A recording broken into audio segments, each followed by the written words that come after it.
Amém. 2 Reis, capítulo 4, a partir do verso 1.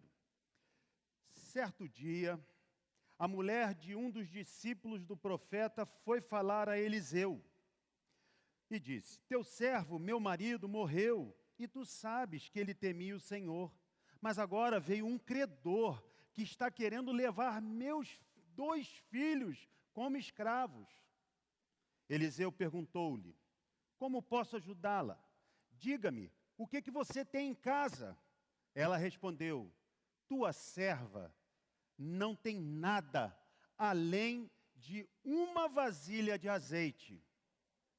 Então disse Eliseu: vá pedir emprestadas vasilhas a todos os vizinhos, mas peça muitas. Depois entre em casa com seus filhos e feche a porta. Derrame daquele azeite em cada vasilha e vá separando as que você for enchendo. Depois disso, ela foi embora, fechou-se em casa com seus filhos e começou a encher as vasilhas que eles lhes traziam. Quando todas as vasilhas estavam cheias, ela disse a um dos filhos: traga-me mais uma. Mas ele respondeu: já acabaram. Então o azeite parou de correr. Ela foi e contou tudo ao homem de Deus, que lhe disse: vá, venda o azeite e pague suas dívidas. E você e seus filhos ainda poderão viver do que sobrar. Eu gostaria hoje, gente, que a gente se colocasse dentro dessa família. Eu gostaria hoje que a gente vivenciasse a vida dessa viúva, a gente se colocasse como filhos dessa viúva e tentassem entender ou perceber ou sentir na pele o que essa família que é temente a Deus, estava vivendo nesse momento desesperador. Havia uma dívida, e uma dívida impagável. E o que essa mulher tinha? Ela não tinha nada, ela só tinha apenas uma vasilha de azeite dentro da sua casa. Que situação difícil, concordam comigo? Imagina a gente ali vivendo isso com alguém na nossa porta, querendo levar os nossos filhos como escravos para pagar uma dívida que foi deixada na nossa conta, a dívida do seu marido. Mas seu marido era um homem que temia Deus. Aí eu lanço uma pergunta. Gente, nós conseguimos enxergar que essa única vasilha de azeite que ela tinha aponta para Jesus? Pois é, essa vasilha de azeite, ela é a representação de Jesus. E isso não é um truque de interpretação que eu estou fazendo. Essa vasilha aponta para o Evangelho de Deus, a mensagem do seu Filho Jesus. Ela aponta para a boa nova. E essa boa nova tem que causar alegria, tem que causar felicidade, tem que trazer paz ao nosso coração. O Evangelho deve promover, e esse texto envolve uma mensagem que é todo o Evangelho, deve promover uma transformação radical na nossa vida. Se continuarmos insistentemente, por exemplo, cometendo pecados, se a nossa disposição de viver a vida não mudou, se continuamos os mesmos, sem graça, frios espiritualmente, nos mesmos pecados, o milagre do Evangelho não aconteceu. Esse milagre só acontece quando enxergamos a boa nova, a boa notícia, quando enxergamos o Evangelho de Deus. Se nós lemos uma história da Bíblia, e nessa história ela não traz felicidade, essa história, não estou fazendo aqui uma proposta de felicidade, mas ela não traz um contentamento, como foi pregado outro dia, ela não traz uma paz, ela não apresentou a notícia das boas novas. Tem alguma coisa errada? Há alguma coisa que está faltando. Há uma necessidade o que está faltando é que está precisando haver uma necessidade de um encontro pessoal com Jesus Cristo e esse ressuscitado. O Senhor tem que ser visto na cruz, em toda a sua grandeza, pela sua vida, pela minha vida, por nós pecadores, por nós maus, homens de pequena fé. Precisamos, irmãos, ser iluminados pela revelação do amor de Deus em Cristo, que o profeta Isaías disse, que está lá em Isaías 53, verdadeiramente, olha o que está escrito, lá no profeta Isaías, verdadeiramente, Ele tomou sobre si as nossas enfermidades, e as nossas dores levou sobre si, e nós o reputávamos por aflito, ferido de Deus e oprimido, mas Ele foi ferido por causa das nossas transgressões, Ele foi moído por causa das nossas iniquidades. O castigo que nos trouxe a paz com Deus estava sobre Ele, e pelas suas pisaduras nós fomos sarados. Precisamos encontrar, queridos, a vitória de Jesus na Bíblia toda. Precisamos ver o verdadeiro sentido da história bíblica. Precisamos ver o herói da história. Se o Evangelho for encontrado, se o Evangelho trouxer essa boa notícia para a sua vida, e você se prostrar diante dele, mudar a sua vida, mudar a disposição do seu coração, aconteceu alguma coisa, gerou vida no seu coração, trouxe a felicidade, trouxe a paz de Deus, levantou o morto, curou o enfermo, batizou com o Espírito Santo e fez tudo novo na vida daquele que encontrou. O Evangelho nos liberta para ver a Bíblia e o poder de viver a vida cristã na sua plenitude, ter alegria sobre os momentos de sofrimento e experimentar os milagres de Deus. Gente, devemos então procurar na Bíblia o rei da história. As Escrituras, elas são palavras humanas, mas elas não são opiniões humanas. Ela não é a opinião daquele que escreveu, é a palavra de Deus. Ou seja, toda a Escritura revela Jesus. Todas as histórias, toda a lei, todos os profetas, é sobre Jesus. Aí sim haverá paz no coração quando a gente achar a boa nova do Evangelho. Evangelho, gente, para trazer um exemplo aqui negativo do que não é o Evangelho. O que não é o Evangelho? É religião. E o que é religião? A gente mora no Ocidente e a gente carrega uma bagagem muito grande dos gregos. E como é que os gregos viam religião? Os gregos viam a religião, assim como os cristãos nominais hoje, viam a religião como um acúmulo de conhecimento. Quanto mais conhecimento a gente tem, mais próximo nós estamos de Deus. Isso foi transferido até para muitas religiões. Muitas religiões pensam dessa maneira. Quanto mais conhecimento, quanto a gente ficar mais sabido das questões da Bíblia, das questões todas, ou das questões da vida, nós estamos, é a tal da quinose. Nós estamos buscando conhecimento, acumular conhecimento. Mas isso não é achar o Evangelho.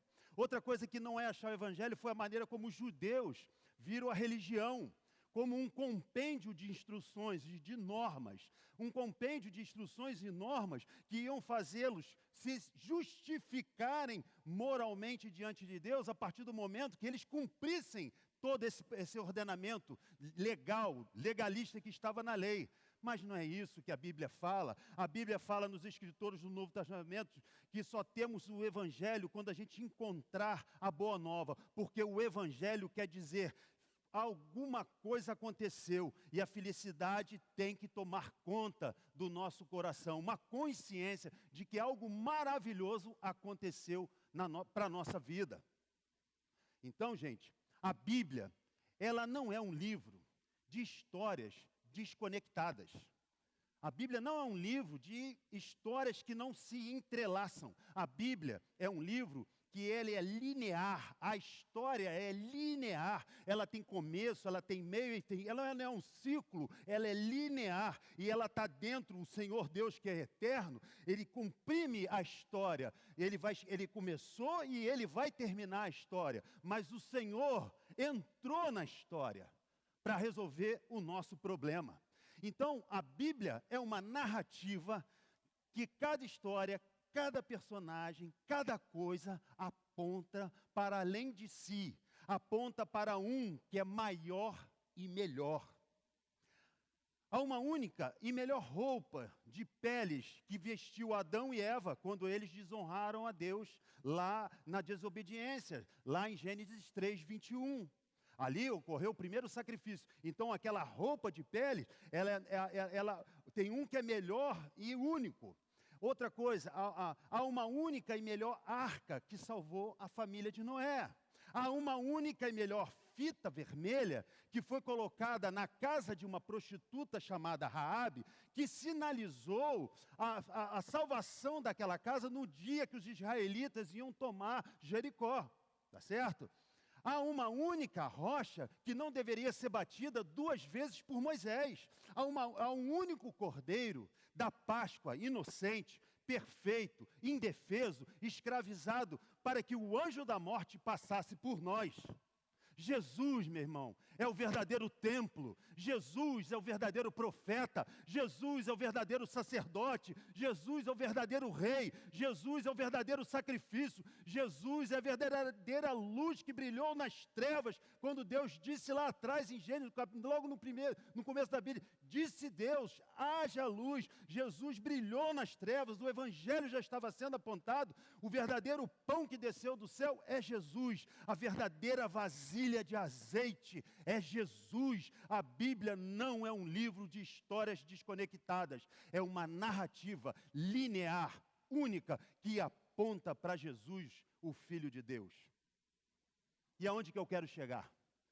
Eu quero chegar para um lugar que eu já preguei para o UP 2 vezes. Já fiz uma aplicação numa palavra, já fiz uma palavra só sobre isso. Onde que eu quero chegar?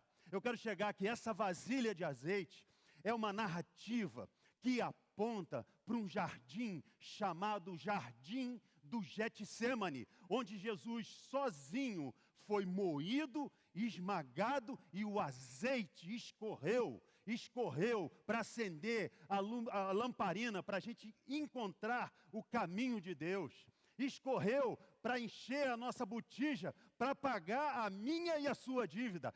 É isso, por causa das nossas transgressões, por causa das nossas iniquidades. O castigo que estava sobre Jesus trouxe paz para a nossa vida. A sua vida de obediência perfeita em todos os seus dias nessa terra caótica, aonde ele se enfiou na história, deixou a sua majestade e veio se colocar aqui como servo sofredor, como servo fiel, justo, como Jó representa. Esse aqui foi para que nós fôssemos sarados. Então, gente, por que eu vou repetir essa história?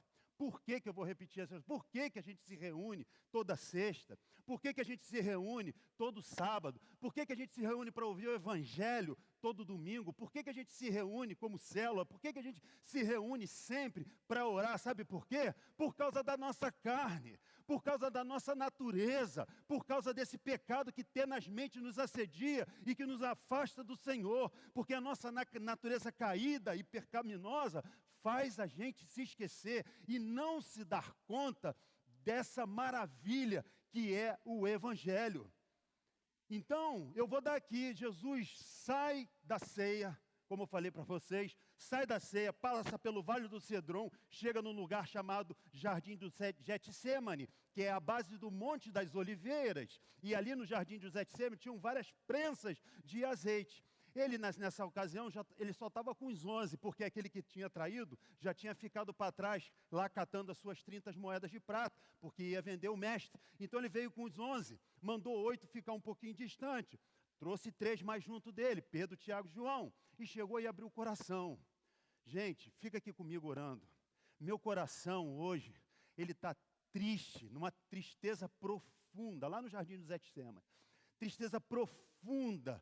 Eu estou angustiado, eu estou pesado, eu estou sofrendo a ponto dele suar sangue, de tamanha angústia que ele iria enfrentar, mas que ele ia vencer por causa da sua obediência e submissão a Deus Pai.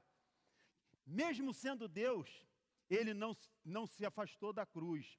Ele se fez maldito Por isso que ele, nesse momento, ele sua, ele fica triste, numa tristeza profunda, que ele ia se colocar numa posição diametralmente oposta ao seu pai. Ele ia se afastar do seu pai, ele ia ter que se colocar como condenado no meu e no seu lugar, uma posição oposta. Isso, na eternidade, imagina um ser santo, bom, perfeito, amabilíssimo, bom até dizer chega, não tenho aqui palavras para descrever a bondade, a grandeza, a santidade de um Deus como esse, ele tendo que ficar ali recebendo o pecado daquele pessoal corrupto que tira a merenda escolar das crianças pobres, aquele cara corrupto que deixou o país na situação que nós estamos hoje, aquele cara que está lá cortando a garganta dos cristãos, aquele que está estrupando menininhas, crianças. Imagina ele vendo tudo isso, e tudo isso em cima dele, e ele tendo que se colocar diametralmente oposto ao pai. Por isso a angústia, a tristeza tomou conta do coração de Jesus. E ele estava ali. Ele estava ali. E aí eu faço a pergunta. Ele se colocava de joelho, orar, e orou 3 vezes, vocês depois veem lá em Marcos. Aí eu pergunto a vocês, onde Jesus achou força para superar a sua angústia e tristeza enquanto orava prostrado diante de seu pai, e levantar do jardim da prensa de azeite e se entregar nas mãos de pecadores? Onde Jesus encontrou força? Jesus, queridos, ele tinha 2 naturezas, a natureza humana e a natureza divina. Mas ele nunca se valeu de ser Deus, porque a profecia tinha que se cumprir e ele teria que ser obediente até a morte e morte de cruz. Mas nesse momento, como Deus que ele em sua natureza divina, você sabe o que ele estava pensando naquele momento? A galera do Up aqui já sabe. Mas sabe quem que ele estava pensando no momento que lhe deu força para levantar e ir direto para a cruz? Era você, meu irmão. Era você, ele conhece você, ele formou você. Olha aqui como está escrito. Ele começou a olhar para você quando ele estava te formando lá no ventre da sua mãe. Quando ele estava mexendo lá nos átomos, tecendo o tecido como um tricô, fazendo todos os tecidos do seu corpo, ele estava pensando em você. Então, olha aqui que diz o Salmo: meus ossos não estavam escondidos de ti, quando em secreto fui formado. Os teus olhos viram o meu embrião. Jesus pensou em você. Nesse momento, como Deus, ele se coloca lá na frente da tenda de Abraão, quando ele chama Abraão para fora da tenda, e olha o céu, Abraão, essas são muitas estrelas, conta ela que se é que pode contá-las, já fazendo uma analogia, que ele iria unir gente de toda a tribo, língua e nação. Ele fez você do jeito que você é, como você é, na cor de pele que você tem, com a capacidade que você tem, com a estatura que você tem, do jeito que você é. Não receba na sua vida alguém que chegue para você e fale: você não serve para nada, que você é feio, que você não tem a barriga assim, que você não tem um corpo assado, que você não tem capacidade. Esse Deus, meu irmão, levantou do Getsêmani, prensa de azeite, motivado pelo amor. Ele olhou você, ele viu você, é por você que ele fez isso, e registrou em Coríntios: o amor é paciente. Foi o amor, meu irmão. O amor é bondoso, não se gloria, não procura seus interesses. O amor tudo sofre, tudo suporta. E esse Jesus, meu irmão, foi por isso, ele pegou o caminho e foi, o Rei da Glória foi. Precisamos, meu irmão, se alegrar com essa notícia. Essa notícia tem que ser capaz de mudar a nossa vida, mudar a disposição do nosso coração. Não tem como a gente viver uma vida medíocre, sem graça, na tristeza, seja lá qual for o problema que você esteja passando, sem se dar conta de que você foi salvo por um Deus como esse, um santo como esse, que não se valeu de ser Deus. Ele poderia, naquele momento ali da prisão dele, com os soldados do templo, ele poderia fazer o que ele quisesse. Tanto é que quando falou: quem você quer? Cadê você? Eu sou. Quando ele falou eu sou, caiu todo mundo para trás, porque ele se manifestou como Yahvé, ele se manifestou ali como Deus, mas ele O Pedro estava ali do lado dele, tira a espada, corta a orelha de um ali na hora, segura essa espada aí, porque tem que se cumprir a Escritura. Mas ali estava o Senhor. E sabe o que significa Senhor? Senhor significa Iavé. Você sabe o que significa Iavé? Iavé significa o Deus que cumpre a aliança, o Deus que cumpriu, está cumprindo a aliança que Ele fez pela sua vida, que nós como homens rompemos no Éden. Quando Adão desonrou a Deus com a sua desobediência, mas ali ele firmou uma aliança e veio cumprindo ela até hoje. E assim é a Bíblia. A Bíblia é uma história linear, história onde tem um rei central na história. E esse rei, ele é o Rei dos Reis, o Senhor dos Senhores. Essa notícia, amados, essa notícia, coloque-se no lugar daquela família, desesperada, com um credor à porta, batendo, querendo levar os seus filhos, e você não tendo dinheiro nenhum para pagar aquela dívida. O que você faz? O que você poderia fazer? Jesus, meu irmão, pagou a sua dívida. Pagou a sua dívida, não há mais acusação contra a sua vida, não há, Satanás não tem mais direito sobre você, ele foi expulso do céu, e quem reina soberano sobre todas as coisas é o Senhor, porque foi-lhe dada toda autoridade é o Senhor. Gente, como pagar, como que a gente entende que o Evangelho, então, é uma dívida que foi paga por natureza e ela é impagável? Gente, como ter um encontro com o Senhor? Como ser revestido de poder para testemunhar essa boa notícia de Deus em Cristo? Como ser batizado com o Espírito Santo? Como experimentar o milagre da cruz em nossas vidas? Como se alegrar com as boas novas que o santo, as boas novas, a notícia de que o santo foi moído e espremido para o azeite escorrer e a nossa dívida ter sido paga? Vou te dizer como. Vamos lá, verso 1. Busca Deus. Pega aí, estamos com a 2 Reis aberta aí. Verso 1. A Bíblia está aí para a gente, para mostrar para a gente quem é o Senhor. Verso 1. O que essa mulher fez? Verso 1. A mulher de um dos discípulos dos profetas foi falar com Eliseu. E quem era Eliseu? Eliseu foi procurar Deus, é a mesma coisa, porque Deus falava através dos profetas, o Espírito estava sobre o profeta, e o profeta falava em nome de Deus. Ela foi procurar Deus, ela não foi correr atrás de solução nenhuma, ela procurou a principal solução para seu problema, ela buscou Deus. Vá, quando você tiver isso na sua vida, você querer ter o Senhor na sua vida, busque o Senhor, vá com tudo, busque o Deus vivo e verdadeiro. Uma segunda coisa que ela fez, cara, ela falou com Deus, ela falou com o profeta e falou diretamente. Então, cara, ore, jejue, se sensibilize para as coisas espirituais, se sensibilize para ouvir de Deus lá no seu cantinho, fale com o Senhor. Ela falou no verso 1, teu servo, meu marido morreu, e tu sabes que ele temia o Senhor. Mas agora veio um cara, um credor, que está querendo levar meus 2 filhos. Ela contou o seu problema para Deus.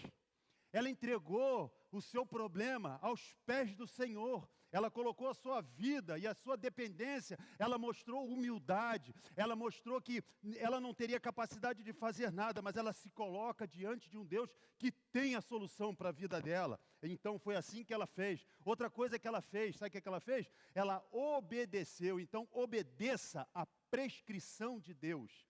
Obedeça o que está prescrito na palavra. Obedeça à palavra. Nós estamos fazendo leitura bíblica. Esse livro é uma prescrição de Deus. Mas aqui, tudo que está prescrito aqui, a gente com a nossa natureza, a gente vai e fala assim, eu não quero isso para mim agora não. Eu não quero isso para mim agora não. Mas está aqui prescrito. Prescrito para a minha vida, para a sua vida. O que ela fez? Ela foi lá e o profeta falou com ela, vá pedir emprestada vasilhas a todos os vizinhos, mas peça muitas. Está vendo? Ela, de maneira prática, foi resolver o problema dela, mas ela foi buscar prescrição aonde? Na palavra de Deus, na Bíblia, na palavra do Senhor. E isso é uma direção para a nossa vida também. Qual outra coisa que ela fez para se consagrar, para ter um encontro pessoal com Deus? O que você tem que fazer? Consagre-se a Deus. Consagre-se a Deus. Verso 4. Depois, entre em sua casa com seus filhos e feche a porta. Derrame daquele azeite em cada vasilha e vá separando as que for enchendo. Para que o milagre aconteça, consagre-se, meu irmão. Se separe, se feche na sua casa, vá para o seu canto. Se separe do mal que insistentemente assedia a sua vida. Largue a idolatria que está tomando o lugar de Deus na sua vida. Largue a masturbação que está tomando lugar na sua vida. Largue o sexo com a sua namorada. Pare de falar mal dos outros. Pare de murmurar. Largue a preguiça. Assuma a sua responsabilidade lá na sua casa, lá no seu trabalho, aqui na igreja. Seja frequente nas reuniões da igreja. Consagre-se, meu irmão, que você vai ver Deus atuar na sua vida. Consagre-se, meu irmão, porque o milagre vai acontecer. Consagre-se, meu irmão, porque o azeite não vai parar de escorrer até que o seu milagre aconteça e você veja Jesus na cruz sangrando por você e você reconheça que Deus o ressuscitou dos mortos para que Ele também te ressuscite. Amém, querido? Conclusão. Sempre que nós buscamos a Deus, como a mulher endividada, Deus tem um milagre para a nossa vida. Quando todas as vasilhas estavam cheias, ela disse a um dos seus filhos, traga mais uma. Mas ele respondeu, já acabaram. Então, o azeite parou de correr. Quando todas as vasilhas estavam cheias, quando todas elas tinham azeite suficiente daquela única botija de azeite para que ela pudesse ali quitar o seu débito. Então ela vai ao homem de Deus e o homem de Deus diz para ela, esse é o grande milagre do Evangelho. É a boa nova, é a boa notícia. Essa boa nova, essa boa notícia tem que transformar a sua vida.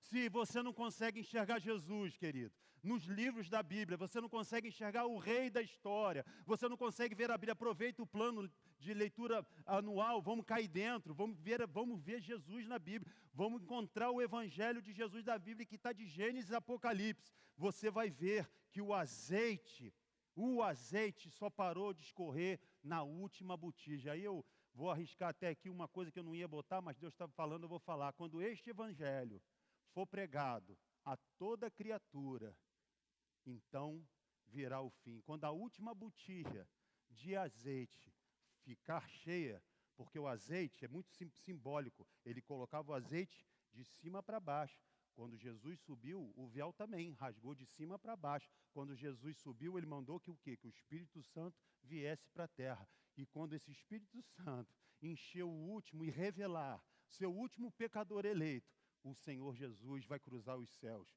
e vai buscar a gente e vai fechar a porta. Amém? A porta da arca vai fechar. Então, o que a mulher fez? Foi, vendeu o azeite, pagou a sua dívida e os seus filhos ainda puderam viver do que sobrou. Essa é a mensagem do Senhor para a vida de vocês e para a minha. Eu me encanto com o Evangelho. E eu gostaria que os irmãos encontrassem a beleza da boa notícia, que transforma a nossa vida, traz paz ao nosso coração e gera uma tremenda expectativa daquele que subiu aos céus, vai voltar para buscar a sua igreja. Amém? Vamos orar? Senhor, louvado seja teu santo nome, ó Deus. Louvado seja teu santo nome, Senhor, porque o Senhor foi moído, o Senhor foi esmagado e correu o azeite. Esse azeite foi derramado no nosso coração. O azeite é o simbolismo da unção do Espírito Santo. O Senhor encheu o nosso coração da sua presença. Nós falamos hoje pelo Espírito. Nós recebemos essa palavra no coração pelo Espírito. Nós somos unidos num só coração pelo Espírito. O Espírito continua moldando a nossa vida, moldando o nosso coração, fazendo a gente dentro do útero da igreja crescer para a honra e glória do nome de Jesus. E nós temos esperança que o nosso Jesus amado vai voltar para buscar a gente e a gente vai ressuscitar no último dia, em nome de Jesus. Amém.